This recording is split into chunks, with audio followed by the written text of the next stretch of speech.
Okay, das heißt alles über die Carrack. Für uns Livestream-Gucker dann erst später, ne? Richtig. Aber Sie haben damit ja unsere Theorie bestätigt. Ja. Aber fandet ihr das Farbdesign in der Carrack schön? Also wohnlich ist anders, aber es ist halt Science-Fiction. Ich glaube, es sieht überall in diesen Science-Fiction-Filmen, Raumschiffen so aus, oder? Ich weiß nicht. Der in der Mitte, Marco Corbetta, das ist der Planet Engineer. Ihm haben wir zu verdanken, die ganzen Planeten und so weiter.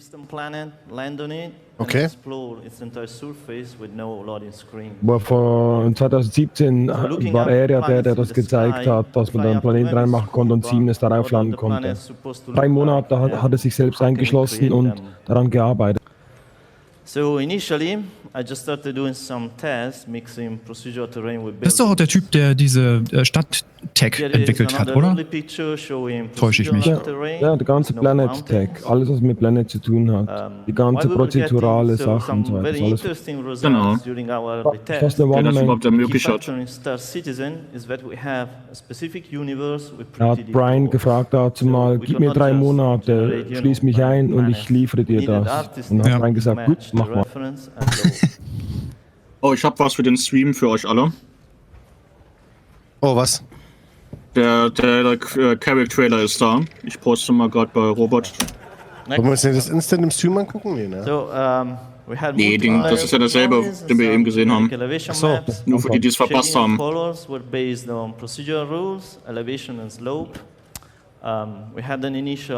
Passt haben, können auch bei mir auf den Discord-Kanal gucken. Da sind auch alles, was auf Twitter und YouTube von RSI kommt, wird da automatisch dann rein. Next slide, please. Ja. Bei mir drüben ja auch so. So after a lot of hard work, we got our first version V1 working. Here you can see our first man on the planet. And here is the first spaceship on the planet. Successful landing. Excellent. So after V1, we introduced procedural and artistic improvements. During V2, we introduced the concept of ecosystem. So the ecosystems are a combination of terrain maps with visual objects and gameplay properties. V2 haben wir vor 2 Jahren vorgestellt bekommen, oder? Ja, müsste. Used for blending texture layers, and we use the same channels for object scattering as well. Using ecosystems, we can make each planet unique, matching the lore, but still generating planet-size content for players to explore. So V2 shipped with Alpha 3.0. We had the new moons and landing zones. We had seamless transitions, details visible from space all the way down to the surface. We basically rewrote the entire 3D engine terrain system to work at scale and on a spherical planet.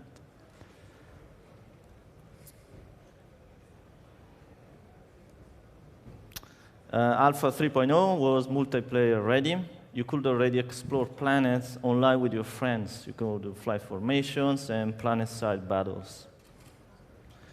The planet generation is synchronized between client and server. The physics collision mesh is generated on demand. We will talk a bit more about this later.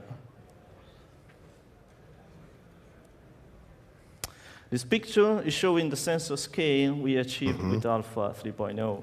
As you can see here, we are zooming in from a solar system down to a planet surface. Here's Daimon planet view from space. While zooming in, we start seeing high-level formations and ecosystems. Getting closer, objects are starting to appear. Next. Okay. Here is the ground to space transition for Yela. We're showing additional elements like icy surface from space.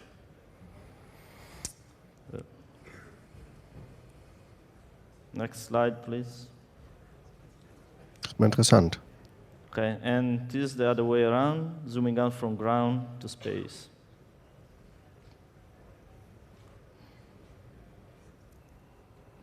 Ja, das haben sie uns ja schon ein paar Mal gezeigt. Aber es ist trotzdem mal schön, mal wieder zu sehen. So. Ja, haben sie. Ich finde es immer noch faszinierend, auch wenn ich heute im Spiel bin. Einfach dieses auf dem Mond oder Planeten landen, dieses Übergangslose, das ist einfach genial. Auf jeden Fall.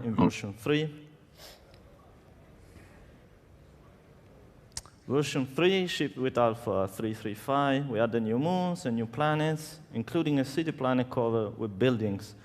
We introduced real day-night cycles, so planets are actually rotating in real time. We made a large amount of tools improvements and built a new... Seit wann gibt es eine weiße Reliant?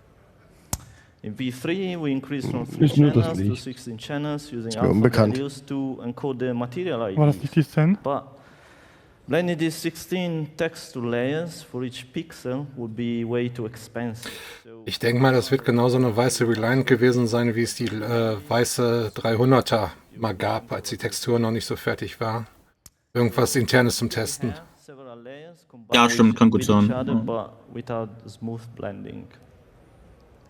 here we're blending 60 layers at once using temporal dithering. So it's basically at the cost of blending only one layer.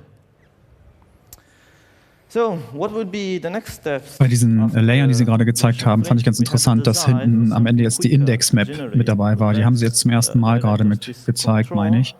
Das wird wahrscheinlich dann mit diesem Star-Hash dann irgendwie in Verbindung stehen, ne? Mit der Indizierung der Oberflächen, was wo liegt. Wahrscheinlich, ja. Aber das ist ja jetzt alles ja dann in Version 4 drin. So, enter Planets V4, our final version. Das kennt man ja alles noch von letzten Jahr. We decided to go for a more physically based approach. We wanted to improve on ecosystems blending. Ah ja, das wird also jetzt die letzte finale Version. Aber man könnte noch so viel Das heißt keine weiteren Entwicklungen mehr. Kein Terraforming. There seems to be some interference. So, like I said, I'm the lead artist on the organics team. Our team works with the Planet Tech tool day in, day out. All the planets you've seen so far have been created by the team in DE.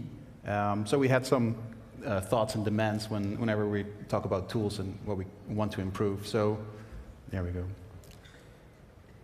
No, there we go. So why V4? Let's go over some of this stuff, because up until now, I'm getting a new clicker. Perfect, thank you.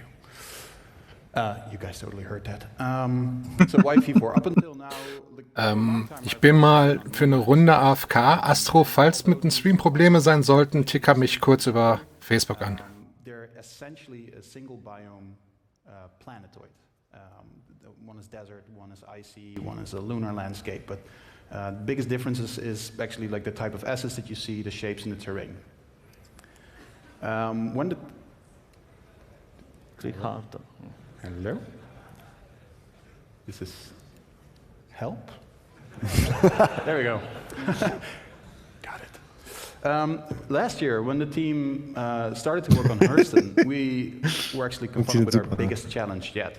Hurston is a very diverse planet in terms of what we've done so far. So we have dry wastelands, we had our mining pits, we have trash yards, we have hot acidic areas, and even very lush green areas. So there's, on a single planet, we had to cover a lot of variety. And this clearly proved a challenge. So based on this experience working on Hurston, we started to think about, okay, what can we do to improve, where are our bottlenecks, and how can we proceed? Oh my. Next.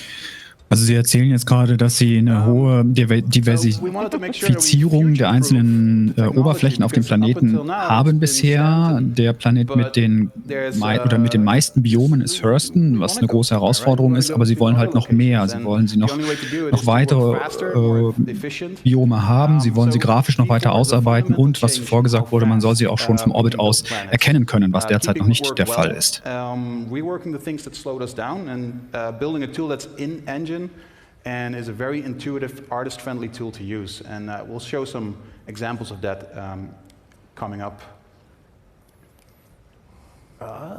Yes, all right, cool, seems to work.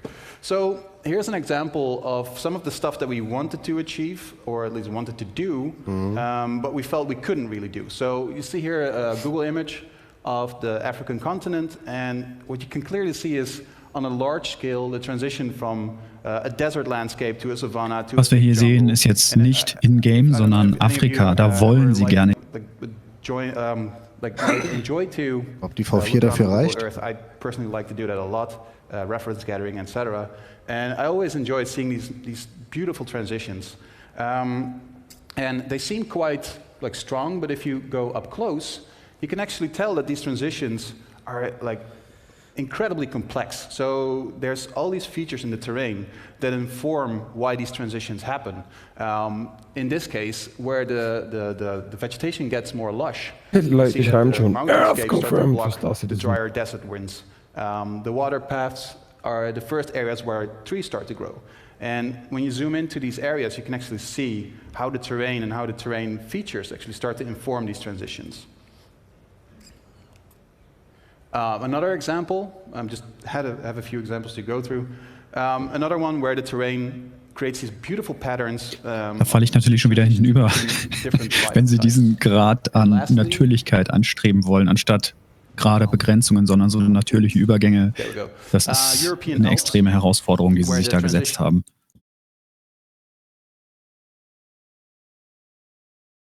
Steht der Stream gerade? Ja, er lädt gerade. Ja, bei mir auch. Bei mir lädt er auch. Gar nicht bestätigen. Ja, Chat bestätigt. RIP. Ja, alle meine Quellen sagen auch. Das Ich habe gerade neu geladen. Aber kann man mal ganz kurz nutzen, also wenn die das wirklich hinbekommen würden, na, das ist wahrscheinlich noch die letzte Herausforderung, bevor sie Standbild. Es ist wahrscheinlich die letzte Herausforderung, bevor sie sich an Terra machen. Das haben sie ja damals gesagt, beziehungsweise die Erde, dass sie erst nicht nur grafisch, sondern auch, deswegen sage ich ja beziehungsweise, wieder da. dass sie gewisse Standardeinheiten darstellen. Willkommen zu Hause! Willkommen zu Hause! So, Stream läuft wieder. Very unflattering look of Hurston. I turned off the atmosphere and some of the effects that usually go on top of this. But what we usually do, or did before, was paint a global texture that sort of represents the different areas on a planet. So what we have.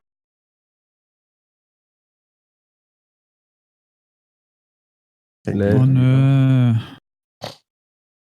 Wir hatten uns schon so gefreut, dass die Technik läuft, ne? With the effects layered on top Oh, of it. Black Screen. Geht wieder. Go to the next one.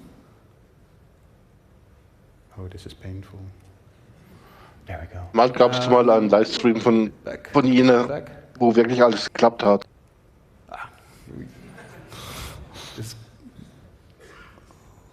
Uh-oh. Okay. And there we go. Okay, so when you start flying closer to the surface, especially with all the effects turned off, you start to see where the global texture starts to fill, and you get this blurry look. The textures that are loaded locally for each patch of terrain or each tile is not fully loaded in, and you hit this dead zone in between where it just looks a bit blurry, a bit muddy, and it's not really getting us the results that we saw on Google Earth. And then when you get even closer, you start to see the individual patches coming in.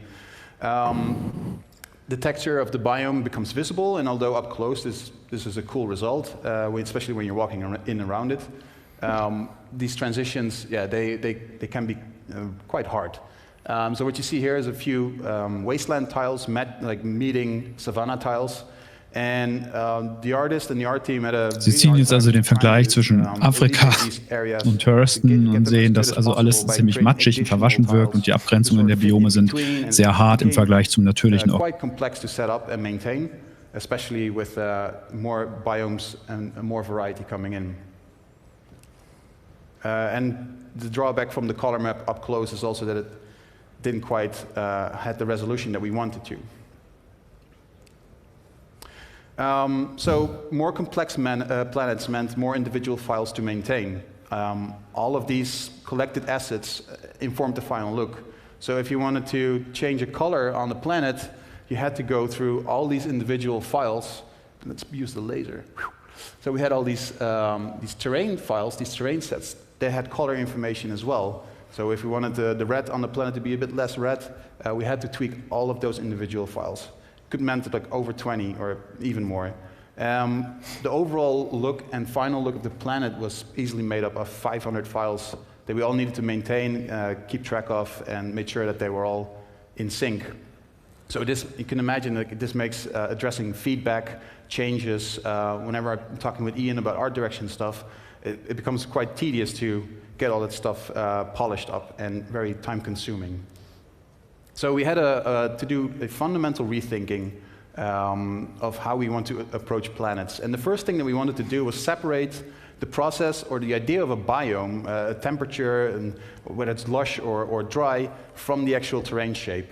And by this, we could keep our terrain library clean, and we don't have to create additional color maps for every time we want to have a different color or a different type of terrain showing up.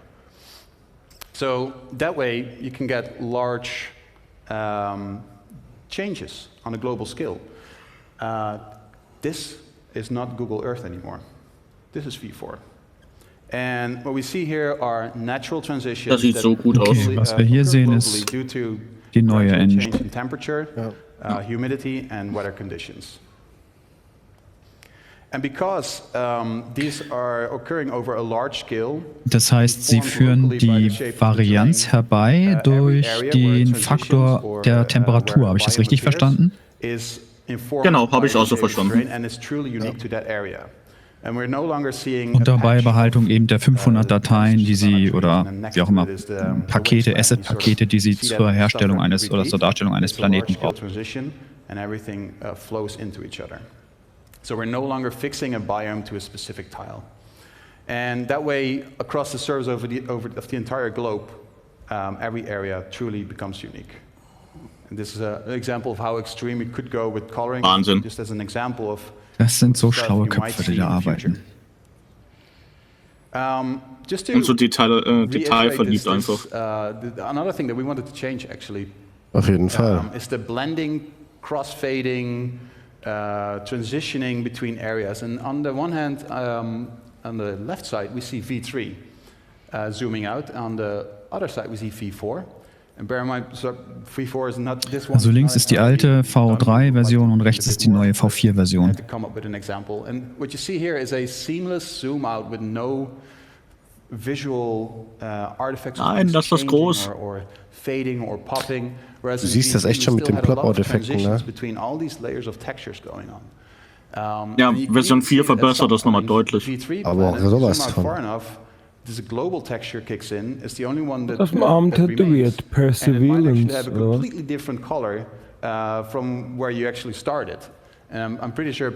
Wow, das ist gut. Okay, reicht, ich bin gehypt. Und jetzt nochmal für alle. Thurston kommt damit. Gut, ARCOG muss man sehen, wie sich das auswirkt. Und Microtech wird diese Technik von Anfang an haben. Wie ist das mit dem Mond? Auch alles. Das ist auch schon, das wurde schon gesagt, auch jetzt vor ein paar Wochen ja in den Interviews und so. Dass alle Planeten und Monde, alle werden V4 haben mit 3.8ern. Jetzt stellt euch das mal in 4K vor mit den hochauflösenden Texturen. Ich muss ja jetzt einen PC haben. Aber das war schon 3.8, oder? Ich glaube auch, ja. Genau, 3.8 ist der Plan dafür aktuell. Sabber. It's become quite tedious, especially with complex planets. So a very clean file structure with library items feeding into one file that is edited, authored, and ja, jetzt ist auch teilweise klar, warum sie nämlich die Neumonden 2.3.8 drin haben. So proof in the pudding. Denn es sprichwörtlich die Zeit weggerannt. Chris already spoiled it. Sie haben es ja auch nach vorne verschoben, darf man nie vergessen. 3.8 kommt früher als geplant. Ich glaube 3 Wochen eher, oder? Ja, so 3 bis 4. Und immer noch im Kopf behalten, 2 Monate für ein komplettes System. Wenn sie doch noch weiter ausbauen und dann monatlich ein komplettes System raushauen können, dann könnt ihr mir vorstellen, wie schnell das dann später mal geht mit den 100 Systemen. Dann könnte es richtig losgehen, ja, wenn sie es wirklich hinkriegen.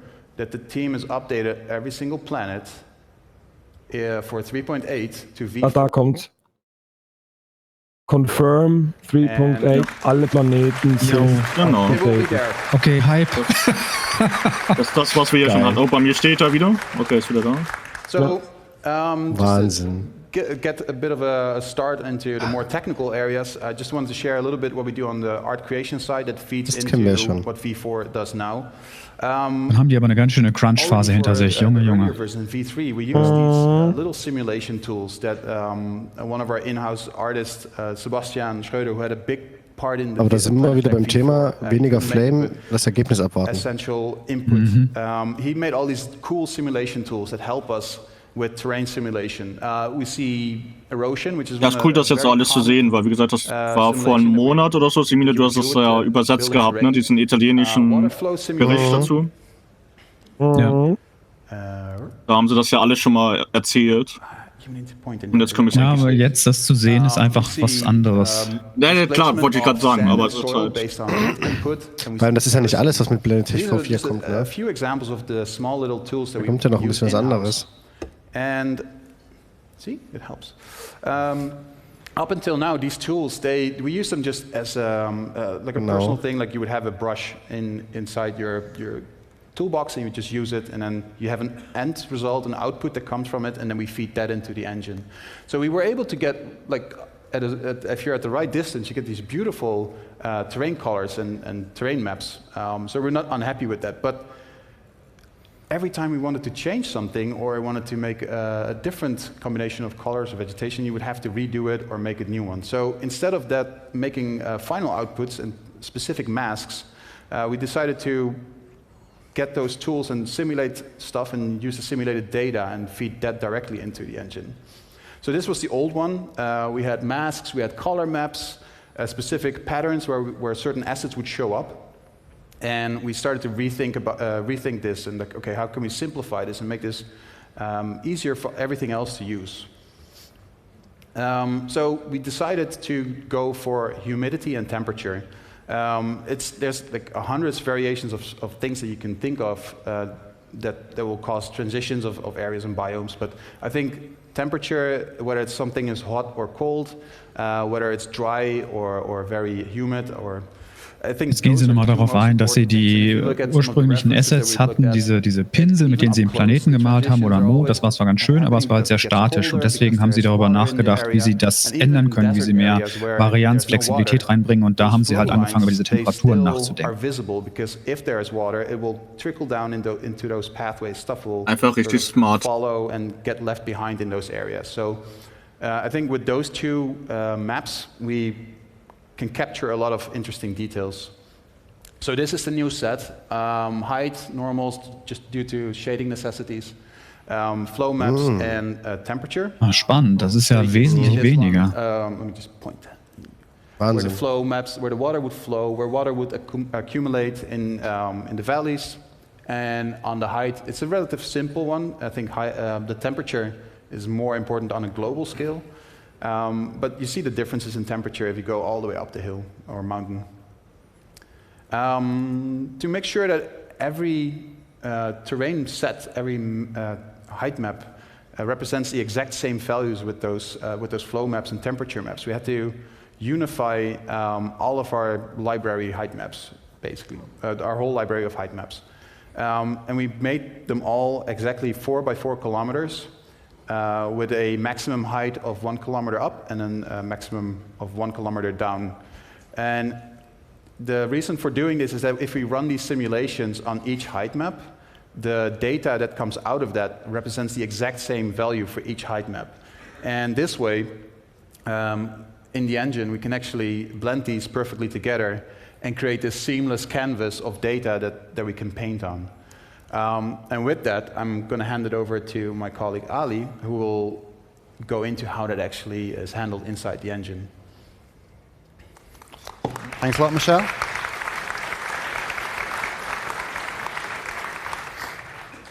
So we'll see if this clicker works all the way over here. Right. So yeah, to talk about how we make use of this climate data, first I want to take a step back and talk about the different approaches to how you can build a planet. So I've got a line here showing all the various scales we need to accomplish And a typical first-person shooter, any old average small game, would typically be made of maybe 2 layers of textures. So you would have like your small ground textures and might be representing millimeter accuracy details. And that would type of take you up to a meter or a couple of meters. And then they would have a next layer of texture, which would be their terrain. And you typically offer that something like a 1 meter resolution, and then that would cover your entire play space, so say 1 kilometer for a small game. And that would typically account for about 5 megabytes of memory, depending on the tech you're using, which is obviously nice and cheap in this generation. But moving on to something a bit larger, a large open world game would typically stretch for 10 kilometers by 10 kilometers, or that type of scale, so 100 kilometers squared. And for something like this, you're looking for about 100 megabytes if you use the same approach. So that's still quite sensible amount of memory, something you can easily achieve on a current-gen console and definitely on a PC. But that's fine. That's not what we're doing, though. So what if we take the same approach and push it up to Star Citizen scale? About 500 terabytes for a planet. So unless everyone's got some nice, meaty SSDs, you might be struggling there. So clearly, that's not the way that anyone builds a planet. So what about, Marco talked about procedural planets, like V1 was almost a fully procedural approach. It had limited art input. So if you build a fully procedural planet generation, what you tend to do is feed it with some very high-level data. It could be as simple as just the distance from the sun and the size, the composition of the crust, or it could be more detailed, like a map of the continents, things like this. And then what you typically have is lots of layers of complex noise and algorithms that would procedurally determine all the details you'd actually get on the planet. So it'd all be driven by algorithms, basically. No artist has ever hand-painted a mountain. It would just come from the system, which sounds amazing. If I just show, here's a very limited, quick example to show what type of a small terrain sim and how you start with something lumpy and then it turns into something a bit nicer. I'll play that again. So that's a very small-scale example. So this sounds good. So with that type of approach, you can generate infinite planets, which is good. We get the whole solar system or whole universe filled. But actually, it's not as good as it seems. The variety you get is actually just limited by the complexity of the algorithm. So I could write an algorithm to say where rivers should spawn and how they should flow. And you might get 1 million different rivers, but you will never see a waterfall. And not until I go and then adjust the algorithm, add a waterfall. So you end up adding more and more layers of complexity, which is fine, but at some point, especially with a game like ours, and you're trying to simulate hundreds of different planets that are very unique. We don't want 100 Earths or 100 lunar moons. We want lava planets. We want all these radically different planets. So this approach doesn't really work for us. And what we actually want is something that's very art-directed. Our art director, Ian, will tell us, show us exactly what he wants, like a cliff to look like. It might be the slope of it, the shape of it, the colors, and we have to match that as the tech team. So doing something fully procedural doesn't really allow us to do that, and it becomes a very technical, non-artistic process, which is quite limiting. So what does Star Citizen do? Well, up till V3, we combined 4 layers of textures. So typically, would use the first few layers you would get in a normal first-person game, but then we had these 2 extra layers of textures that would stretch us all the way up to the global type of scale. And we blended all these together in the shader, and it cost us about 300 megs of memory, which is something that most GPUs can easily handle, so that's fine. But like Michel alluded to, it can be difficult to manage all these different layers and to blend them to try and achieve the art direction at the ground level, but then still to have a seamless transition to space. And there was always these hard decisions we had to make, where if we wanted too much color variation on the surface, then from space we maybe couldn't achieve it. Or there was this constant balancing act, so we need to do something here. So the fundamental approach for V4 is to make use of climate data. So we keep everything we had, but rather than, like Michel said, painting actual color maps, we now paint this climate data or simulate the climate data. And on top of that, we apply a global rule set for each planet that says, based on that climate, what would this planet do? So this can tell you everything from what the color of the ground would be, whether it's sand or snow, whether you might get a tree placed there or a rock. It informs us everything about the entire surface. And by using type of this top-down and bottom-up approach at the same time, we type of overcome all of the limitations that we had previously. So here's a 2D chart of temperature versus humidity. Michel mentioned we use these two properties because they seem the most relevant for most variations on a planet's surface, but we're quite loose with the term. The artists have a bit of flexibility what they put into them. And obviously, some planets or moons, especially, maybe humidity isn't relevant for them. We could theoretically just use any other single measure we want for climate there. But the point is we've got two axes, two things we can control. So what we do is then for each individual point on this 2D graph, we get to pick exactly what we want to appear. So down here we might have, like, obviously snow textures, where we have different types of trees appearing in the temperate rainforest. We get to control the exact appearance at every single location within this chart.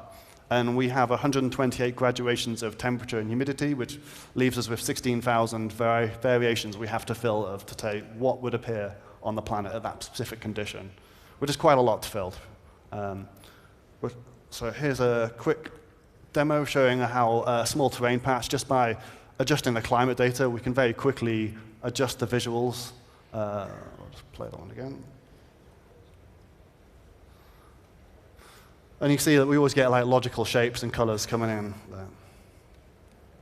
So yeah, the problem with this now, it generates as a new problem. We've got 16,000 sets of conditions we need to set up somehow.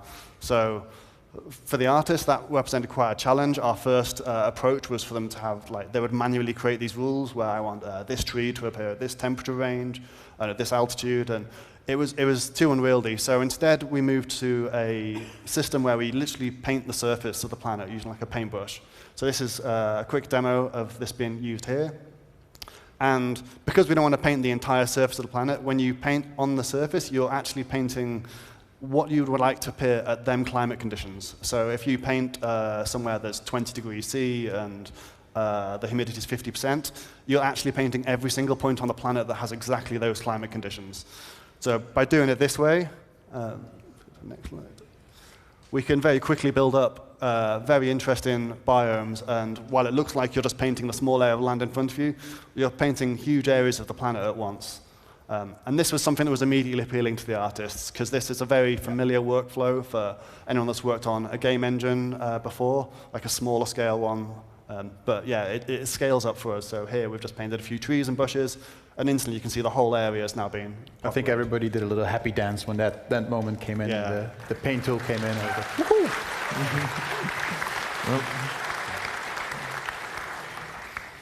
So when they paint all this data, it goes into what we call a lookup table, which is just that 2D chart. And we generate a whole bunch of different ones. So here's a couple of them, or 3 of them. So we have the ground color, the type of surface that it might be, so snow, rock. So that informs the physics engine of what to do there and what textures we should place. But then we also have things like tree coverage, so how much trees would spawn there, so that when we, at space level, we can still draw the forests and draw the vegetation, where typically most games would have to cull that stuff out. They just couldn't afford to deal with it. We can understand what the, say if we're looking at the Amazon rainforest, we can understand what the color should be, because we don't really want the ground color from space, like it might be brown in the rainforest, but we want the green of the lush trees above it. So we can generate all this data, and we can use it at any altitude, and it gives us a lot of power. And also this rich information we can use for various other gameplay effects, which you'll see a bit more of later today. We saw a sneak peek of on our first demo of how temperature can drive things, but there's a lot to come with these planet climate conditions. So here's a visualization of the climate on Selin. The red and green are just visualizations of the temperature and humidity. And one of the lookup tables is shown there, which shows, I think that's the ground color. So once we apply that to the surface, it starts to look a lot more reasonable. And then same for Microtech. We've got all the climate conditions there. It's mostly snow and Microtech, no surprise, but yeah. And then to build it up from the surface to see the other side of it. So this is purely just the terrain plus the global lookup table. So it looks pretty boring at the moment. Once we apply some temperature variations, there's a little bit more interest. The humidity variations gives us quite a lot. And then on top of that, we have medium scale type of terrain textures, which are driven from the climate and the slope. And then finally, we add the detailed textures. Now, our climate data is only stored at 4-meter resolution, so that doesn't give us the individual stones and rocks. We have to add a layer of detailed ground texture. But we need them textures to look consistent with what the climate data tells us. So if the climate table tells us we should be having yellow sand here, then we may need to make sure we have yellow sand. Now, we can't make a texture for every single scenario. So the solution for that is we normalize all of our ground textures so that they all have an average of mid-gray color, which you can see in top left. And then we have an average amount of bumpiness, which is the middle one, and the right-hand side shows the roughness. So they're all type of normalized, so they have this equal amount of stuff, whatever it is they're storing in that texture. And then when we come to apply it to the surface, we type of use a physically based algorithm to rescale them to achieve what the lookup table told us it wanted, or what the artist wanted, but we preserve all the details that are in the original texture. So in the color map, that might be slight hue variations, and in the roughness map, there might be like pebbles and stones and sand of different densities and roughness. So this allows us to keep all of that detail, but make sure it's consistent. And that consistency is really important for us. We actually apply the same concept as Michel mentioned at the 4-kilometer scale. So here's a very basic example of a bunch of different terrain tiles tiled up next to each other, and obviously there's a very hard join between them, but because we've made the climate data normalized and in the same range, when we try to combine them together, we get a nice seamless transition, and then when we apply the climate data rule set on top of that, then it feels completely natural. And even in this very primitive example, it's very hard to see the transitions, and we get a very natural and logical progression from the terrain, which is really nice. There is one slight flaw with the technique, which is, say, in this little highlighted box I've got on the bottom right, if I want to have a mountain range that's going to cover multiple biomes, multiple climate conditions, if I zoom out to space, I don't want to just get the average color of that region. I want to make sure to see all the details that would have been in there. So in this, I've got a combination of shrubland and snow and polar desert. So depending on how varied that terrain was, I should be seeing a mixture of them colors. But just using the average color, which is what you would tend to get in the engine if you, without any extra tech, you would just get the color of that polar region in the middle, polar desert. So to solve this, we come up with like a statistical model, which we call variance maps, which is shown on the right-hand side here, which is where we store the variation from inside a texture. So the left-hand side, it shows us the humidity of a particular patch of terrain, and the right-hand side is showing us the brighter areas is where the climate is varying highly in that area. And then as we increase in altitude, the hardware, the GPU hardware, naturally uses lower resolution textures and, to cover the smaller scale. So then the variation map then increases in brightness to cover the amount of variation that is within 1 pixel now. So as we go, now it's 32 by 32 texture. You can see that it's much brighter now, and it's still, the areas that are white now are the areas that had a lot of variation previously. And when it comes down to actually applying the climate rule set, rather than just applying the rule for the particular location of the particular climate data we have now, we actually use these variation maps to sum up an area of the climate data, which we use the GPU's anisotropic filtering for that. And that allows us to sample all of the details that would have been within 1 pixel and make sure it's faithful to the original image. So that when you get down to the surface, and you might have like 50% snow, 50% grass. When you zoom out, you'll get the exact blend that you would expect, or an approximation of the blend of snow and grass. So yeah, that really helps us make sure that we get that consistent view from space and a nice softness, and it avoids the need to have a blend to some other texture when you're far away. So that's the real key thing we get from V4 in my eyes. So I'm going to hand back to Marco now to talk about how we put all this together and how we turn this into a planet. Cool. Thank you, Ali.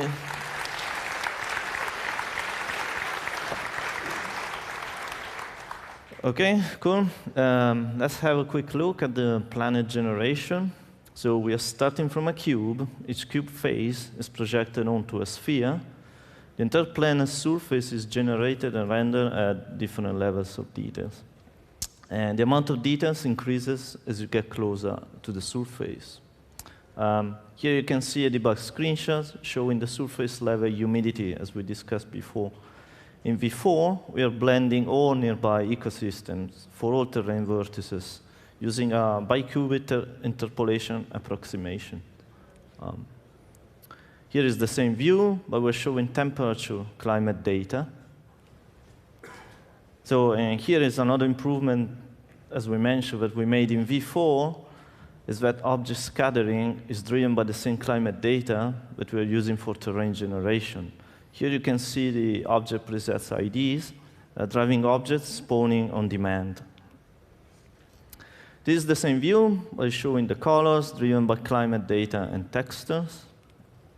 And here you can see the wireframe mesh geometry generated from elevation data.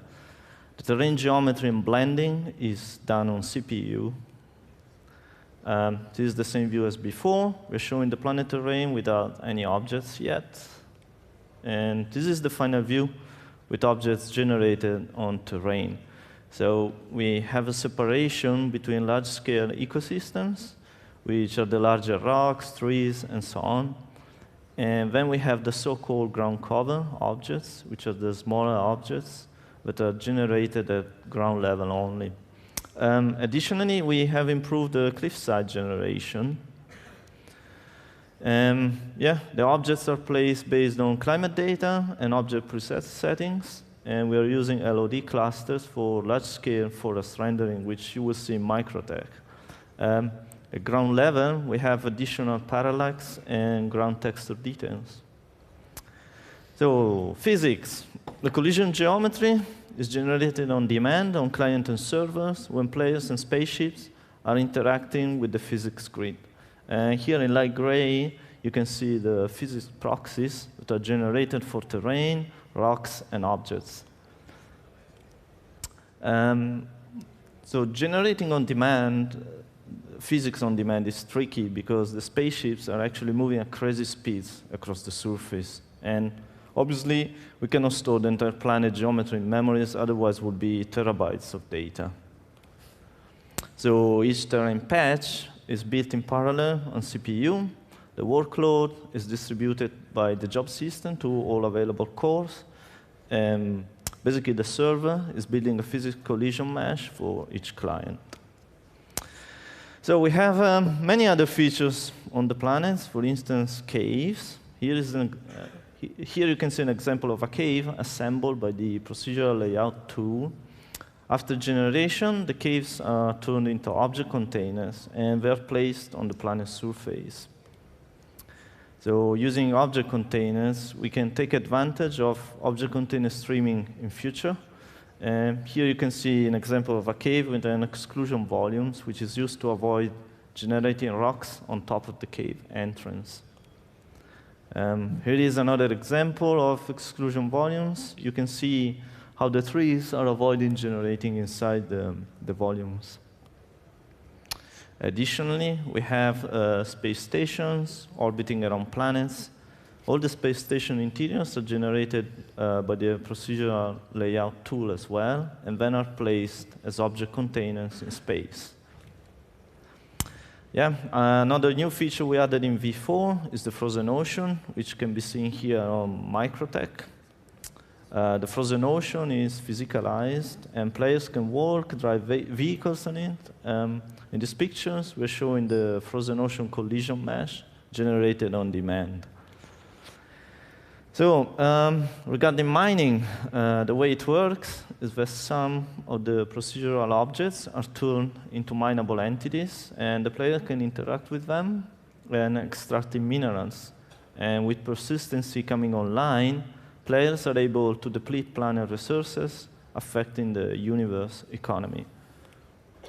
So let's show some of das ist interessant, weil Chris Roberts mal gesagt hat, dass Ressourcen sich nicht komplett aufbrauchen können, sondern auch dann wieder neu gespawnt werden nach einer bestimmten Zeit. Das haben sie jetzt ja gerade negiert, sagt man, glaube ich. Ne? Sie sagen also, man kann sie wirklich komplett ausbeuten.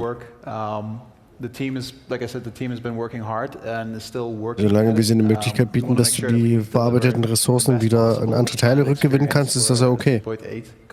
Es wird bestimmt auch noch Sachen geben, die nachspawnen. Ja, aber hier ist auch wichtig dann, dass man halt auch Salvaging macht dann wieder und wieder recycelt. Ja, das wird so riesig, das Universum, so schnell wirst du das nie leer farmen. Sag das nicht. Ja, ich glaube nicht. 100 Systeme. Ansonsten Asteroiden kannst du immer wieder neue reinklappen. Eben, das denke ich mir. Es wird immer noch Sachen geben, die immer wieder neu reinkommen. Es sollte jetzt keine Kritik sein, sondern einfach nur eine Feststellung. Ich meine, das Verse ist so groß. Ja, klar. Es wird immer irgendwo Ressourcen geben. Richtig. Und Ich wollte den Chat darauf hinweisen. Ja, dass es halt nicht alles jetzt endlich ist, sondern es wird immer noch wahrscheinlich Sachen geben, die nass bauen. Aber selbst wenn es nie sein würde, hätte es so eine schöne Dynamik, wo sich das Gleichgewicht verändern würde. Wäre auch interessant. Haben sich gut an die Stunde gehalten, wenn sie jetzt fertig sind. Yeah, I hope you guys have enjoyed this presentation. Thank you for listening and genau. enjoy the rest of the show. Sehr schön. 30. Perfekt. Ja. Deswegen hat er so schnell geredet, aber er hat es geschafft. Also er ist zwischendurch wirklich sehr durchgerast, aber nichtsdestotrotz sehr viele spannende Informationen. Ja. Also wenn man das Englische mächtig ist, ging es eigentlich.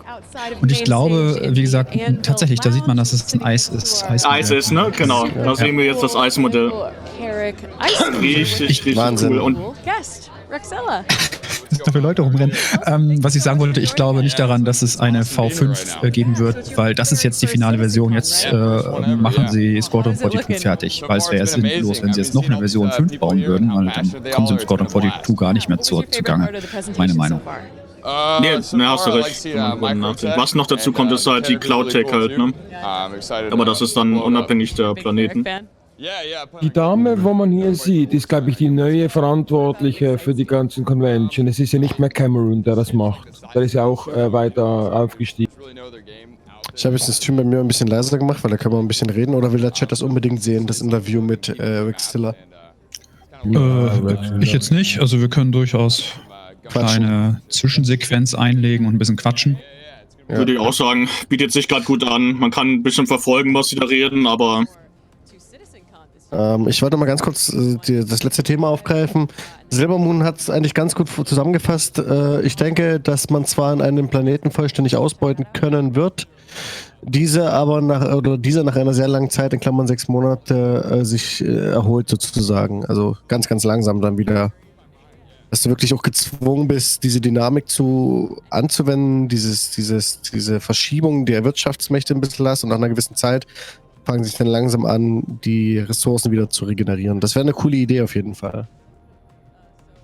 Oh, nur mal so als Gedankengang. Was ich halt spannend fand, war der Satz, der da stand, dass sie jetzt halt die Assets da sind, dass davon jetzt auch Teile umgewandelt wurden halt zu diesen Harvestel-Sachen. Also die Erze und Co., die du minern und einsammeln kannst und alles. Dass sie das halt einfach genommen haben, ihre potenziale Technik, die sie haben und dann einfach Assets, die schon da sind, umgewandelt haben in Sachen, die sie abbauen können. Was ich jetzt zwischendurch nicht ganz verstanden habe, wegen, ja, mein Englisch ist ja nicht perfekt, aber dieses Temperatur- und Luftfeuchtigkeit, dieses Verhältnis, ne? Das wird jetzt da gibt es sozusagen ein Null-Level und darauf wird der Planet ausgerichtet. Und egal, ob du starke Temperaturschwankungen dann in der Live-Version hast, deswegen ändern sich jetzt sozusagen nicht die visuellen Darstellungen der Oberflächen. Also es dient wirklich nur als Designfindung in dem Moment und korreliert nicht mit Echtzeitkonfiguration, also Echtzeitwerten. So sieht es aktuell aus, ja. Also sie haben halt jetzt statt vorher das grob so erzählt, haben sie halt brauchten sie halt mehr Schichten, um so einen Planeten darzustellen. Sie brauchten halt zum Beispiel diese Color Map, damit die ganze Farbe da ist, die fällt jetzt komplett weg, weil die Farbe wird quasi abhängig von der Luftfeuchtigkeit und der Temperatur wird dann halt das generiert, wie die Farbe da aus sein muss. Das ist so den Trick, den sie jetzt quasi verwenden, um da halt Ressourcen zu speichern. Grob jetzt gesagt halt mal. Ja, Terra hat es nämlich genau gerade geschrieben, weil das ist der Gedanke, den ich meinte, also wo ich ungefähr hin wollte, weil wenn sich Oberflächen verändern, ändert sich ja auch ein bisschen vielleicht die Flora und die Fauna. Eis könnte schmelzen, Seen könnten auf einmal ihre Eisschicht verlieren, flüssig werden. Sowas ist halt das, was mich interessiert, ob die das damit vielleicht kombinieren wollen. Weitergedacht halt. Was das halt auch für Möglichkeiten bringt, um eine Welt dynamisch erscheinen zu lassen. Nicht bloß statisch. Was denkt ihr? Werden die das damit irgendwie in Verbindung bringen? Wenn dann weiter hinten stehen, da bin ich dann auch eher Astros Meinung, dass das jetzt erstmal das Ziel ist. Für alle Planeten, also für alle Planeten im Monde. Und dann halt Squadron fertig machen und vielleicht dann in Zukunft darauf aufbauen, wenn sie die Technik und Kapazitäten dafür haben. Aber jetzt nichts, Also was jetzt in naher Zukunft geplant ist. Halt Jahreszeiten, genau. Das wäre halt das passende Wort. Das wäre halt cool, wenn sie es haben. Wir wollten nicht spekulieren, ne? Also Jahreszeiten Ja. will ich jetzt erstmal außen vor lassen. Das schweift gerade ein bisschen ab, da hast du recht. Ja, Entschuldigung. Es ist halt... Es ist nicht unmöglich, das damit zu machen. Das wäre halt interessant, was sie davor haben. So, wollen wir mal gucken, was Jared und Co. da erzählen. With the other guys, as they started to develop V4, and they come to you like, Ali, we need 16,000 textures. Tell me what those negotiations were like. How'd you bring them down to a manageable number? Well, luckily Marco has been running the tech from the start, and he's always been pretty brutal with the artists. He has a very fixed budget that they cannot exceed. So yeah, they've always been quite well constrained. But constraint's good, it helps creativity. But yeah, there's some very realistic demands we have to make sure that we don't have loading screens or stalling and stuttering as we go around the planet. So yeah, I think I can't remember the current total, but it's something like 300 and 350 megs, but the V4 actually takes less memory than the previous version. The V4 actually takes less texture memory than the V3? Yes. Although I think we're debating whether we might use that memory to try and do something. Das haben sie ja gerade auch in der Demo erzählt. Jared fragt, dass die neue V4-Tech weniger Ressourcen nutzen wird, also weniger unsere Computer beanspruchen. Und das ist so, V4 wird weniger Ressourcen benötigen, einfach weil sie weniger dieser vorgebackenen Texturen berechnen. Where's my camera there? You can check out the ship sounds panel. Das schreit nochmal nach einem Benchmark-Test mit 3.8 für Multicore-Prozessoren. Wegen der Skalierbarkeit, ne? Bin ich gespannt. Hab ich was vor im Dezember und im Januar.